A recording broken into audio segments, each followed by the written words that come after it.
गेल्या काही दिवसांमध्ये आपल्या शेजारी असलेल्या पाकिस्तानमध्ये अनेक घडामोडी घडत आहेत, ज्या केवळ पाकिस्तानपुरत्या मर्यादित राहिलेल्या नाही आहेत. या घडामोडींचा थेट संबंध भारताच्या सुरक्षेशी जोडला गेलेला आहे. एकीकडे पाकव्याप्त काश्मीर म्हणजे पीओकेमध्ये आणीबाणीसारखी परिस्थिती निर्माण झालेली आहे.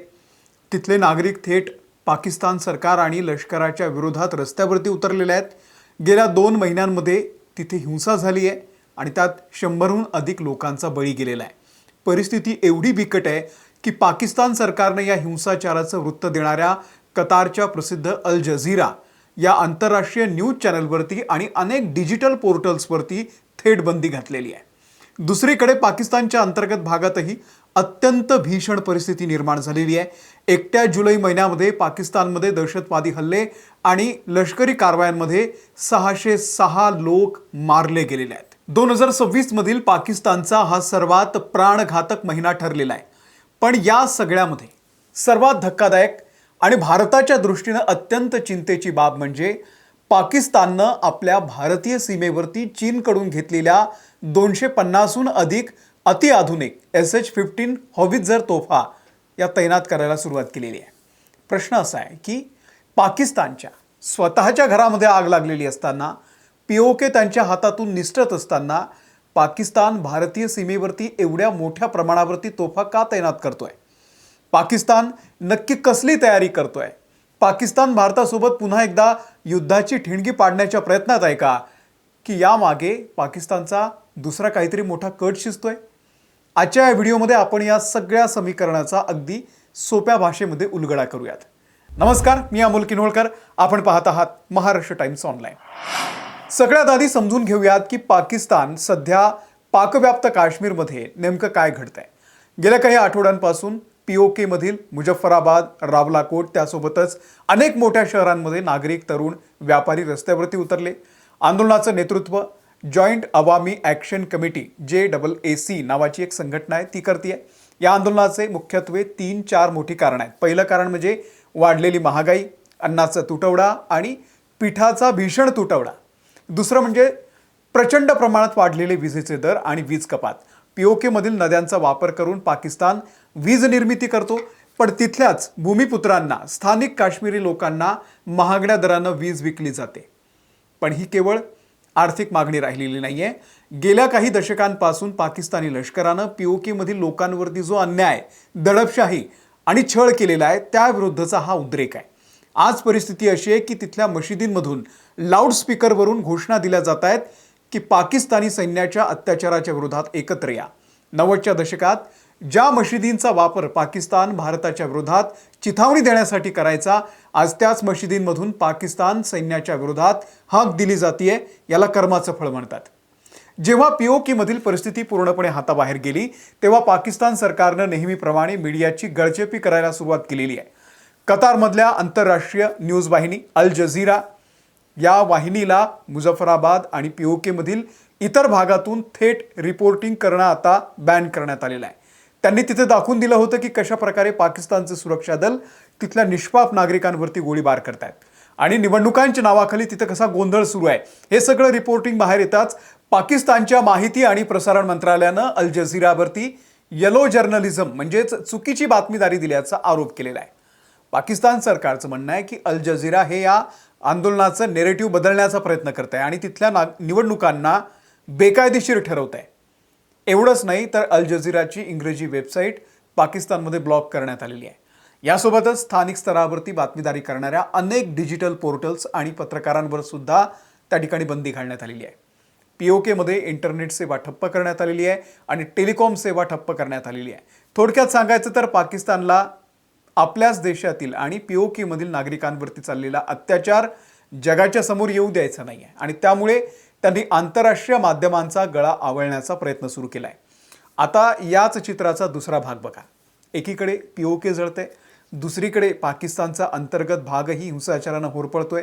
एकट्या जुलै महिन्यामध्ये पाकिस्तानमध्ये 606 लोकांचा मृत्यू झालाय, 232 जण जखमी आहेत, 112 सुरक्षा कर्मचारी मारले गेलेले आहेत. बलुचिस्तान आणि खैबर पख्तूनख्वा या भागामध्ये बलोच लिबरेशन आर्मी BLA आणि TTPनं पाकिस्तान लष्कराची झोप उडवली. जुलै महिन्यामध्ये कमीत कमी 8 मोठे हल्ले झालेले आहेत. अपहरण करण्याच्या घटना जूनच्या तुलनेमध्ये जुलैमध्ये थेट दुप्पट झालेल्या आहेत. आणि यावरून काय स्पष्ट होत आहे? यावरून हेच दिसतंय की पाकिस्तान लष्कराचे आपल्याच देशावरील आणि जो भाग त्यांनी बळकावलेला आहे त्या भागावरचं जे नियंत्रण आहे सुटत चाललेलं आहे. देशामध्ये सध्या गृहयुद्धासारखी परिस्थिती आहे. आता या सगळ्यात मुख्य आणि कळीच्या मुद्द्याकडे येऊयात. ज्या देशाची आर्थिक स्थिती बिकट आहे, पीओकेमध्ये बंडखोरी सुरू आहे, जिथे एका महिन्यामध्ये 606 लोक मारले गेलेले आहेत, तोच पाकिस्तान अचानक भारतीय सीमेवरती 250च्या आसपास अत्यंत आधुनिक SH-15 तोफा काय तैनात करत आहे. आता या तोफा काय ते समजून घेऊयात. SH-15 ही चीनच्या नोरिंको कंपनीनं बनवलेली 155 मिलीमीटर 52 कॅलिबरची व्हील्ड सेफ्ट प्रोपेल्ड होवित्झर तोफ आहे. चीनच्या लष्कराकडे असलेली PCL-181 ही तोफ म्हणजेच SH-15. पाकिस्ताननं 2019 मध्ये चीनसोबत 226 या तोफांचा करार केला होता, ज्याची डिलिव्हरी 2023 मध्ये पूर्ण झालेली आहे.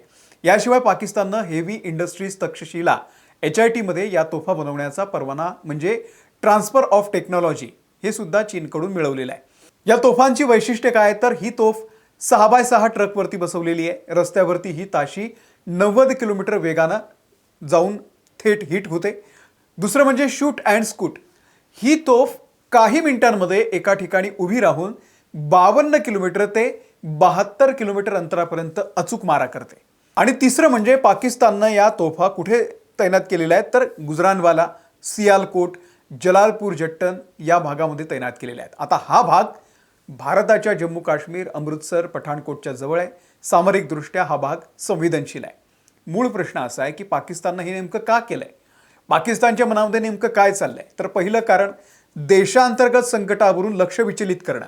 पाकिस्तानचा इतिहास राहिलेला आहे. जेव्हा जेव्हा त्यांच्या देशाच्या आत अंतर्गत गोंधळ उडतो, अर्थव्यवस्था कोलमडते आणि पीओकेमध्ये लोक बंड करतात, तेव्हा तिथलं लष्कर लोकांचं लक्ष विचलित करण्यासाठी, वळवण्यासाठी भारत विरोधी नॅरेटिव्ह तयार करतं. पीओकेमधील उद्रेक दडपण्यासाठी आणि देशातील जनतेला एका काल्पनिक धोक्याची भीती दाखवण्यासाठी सीमेवरती ही लष्करी हालचाल केली जाते.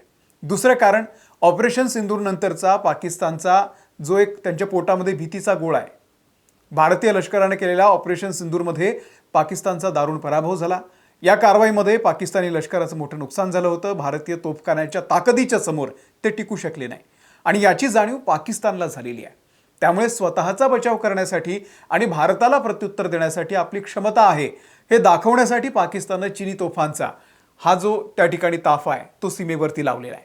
आणि तिसरं कारण लांबून हल्ला करण्याची रणनीती. पाकिस्तानला ठाऊक आहे की समोरासमोरच्या थेट युद्धामध्ये भारतासमोर 2 दिवसही ते टिकू शकत नाही. त्यामुळे त्यांनी आपली आर्मी रॉकेट फोर्स यासोबतच लांब पल्ल्याच्या SH-15 तोफांची आता सांगड घातलेली आहे. थेट सीमेवर जायचं नाहीये. आतल्या भागातून भारताच्या सीमेवरती, शहरांवरती, लष्करी तळांवरती मारा करायचा आहे. पाकिस्तानची ही नवीन चाल आहे. आता तुमच्या मनामध्ये येणारा सर्वात मोठा प्रश्न, मग येत्या काळामध्ये भारत आणि पाकिस्तानमध्ये पुन्हा एकदा युद्ध भडकेल का? पाकिस्तान युद्धाची तयारी करतोय का? तर याचं उत्तर हो आणि नाही अशा दोन्ही अंगांनी पाहावं लागेल. पाकिस्तान सध्या ज्या आर्थिक आणि राजकीय डबघाईला आलेला आहे त्या स्थितीमध्ये पूर्ण क्षमतेनं भारताच्या सोबत थेट युद्ध, फुल स्केल वॉर छेडण्याची अवकात पाकिस्तानची अजिबात नाही आहे. युद्धासाठी लागणारा पैसा, इंधन आणि शस्त्रसाठा टिकून ठेवणं पाकिस्तानला शक्य नाही. जेव्हा जेव्हा पीओके पाकिस्तानच्या हातातून सुटताना दिसतो तेव्हा पाकिस्तान तिथून लक्ष हटवण्यासाठी काश्मीर खोऱ्यामध्ये आणि पंजाबच्या सीमेवरती घुसखोरी वाढवण्याच्या, दहशतवादी हल्ले घडवण्याचा आणि सीमेवरती अचानक गोळीबार सुरू करण्याचा प्रयत्न करतो. भारतानं या परिस्थितीवरती अत्यंत बारकाईने लक्ष ठेवलेलं आहे. भारतीय लष्करही आपल्या फील्ड आर्टिलरी रॅशनलायझेशन प्लॅनच्या अंतर्गत आपल्या तोफखान्याचं वेगानं आधुनिकीकरण करतोय. भारताकडे M777, K9 वज्र, धनुष आणि स्वदेशी AT-AGS यासारख्या अत्यंत शक्तिशाली 155 मिलीमीटरच्या तोफा आधीच तैनात आहेत. पाकिस्तानच्या SH-15 ला टक्कर देण्यासाठी भारत स्वतःची माउंटेन गन सिस्टम MGS हे देखील विकसित करत असून चाचण्या अंतिम टप्प्यामध्ये आहेत. शेवटी एवढंच सांगतो, पाकिस्तान आपल्याच घरामध्ये लागलेली आग विझवण्याच्या ऐवजी भारताच्या सीमेवरती तोफा तैनात करून आगीशी खेळण्याचा प्रयत्न करतोय. पण जर यावेळी पाकिस्ताननं सीमेवरती कोणतीही चुकीची हालचाल किंवा दुस्साहस केलं तर भारतीय लष्कर त्यांना ऑपरेशन सिंदूरपेक्षाही अत्यंत कठोर आणि निर्णायक उत्तर देईल यात शंका नाही. तुम्हाला या सगळ्याबद्दल नेमकं काय वाटतंय? पाकिस्तान ज्या पद्धतीनं असं हे रडगाणं करतोय, ही जी त्यांची नवीन चाल आहे, त्याबद्दल तुमचं नेमकं काय मत आहे? आम्हाला कमेंट करून नक्की सांगा. या व्हिडिओमध्ये इथेच थांबतोय. व्हिडिओ तुम्हाला आवडला असेल, माहितीपूर्ण वाटला असेल, इतरांना शेअर करा. आमच्या महाराष्ट्र टाइम्स ऑनलाईन या यूट्यूब चॅनलला तुम्ही सबस्क्राईब करा. आम्ही फेसबुकवरती आहोत, इंस्टाग्रामवरती आहोत, तिथेही फॉलो करा. धन्यवाद.